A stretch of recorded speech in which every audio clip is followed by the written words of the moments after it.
Hi there, and welcome to our channel. Previously, we've learned how to send your client the site we would like them to check out and give feedback on. Today, we are going to go over some steps on how they can actually leave their feedback, which you can also share with them to guide them on how to do so. Whenever you send your site to them to get feedback, they'll be able to view your site even without having an account. If they received an invite via email, they can click on the View Site button to open it. And if they received the shareable link instead, they can open that link on their browser. So, first, they'll browse through your site to review it.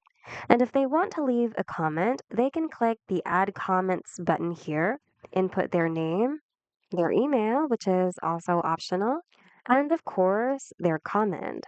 And by the way, they can also drag this button to the place they're commenting about, so you can see where exactly they need you to review or revise. Once that's done, they can then click on Post. They can then repeat the same process for every comment they want to leave. And that's it. That's how your clients can leave their comments or feedback on your website. We hope you found this video helpful. If you did, hit the like button and consider subscribing for more Wix tutorials. Thanks for watching and see you guys in the next video.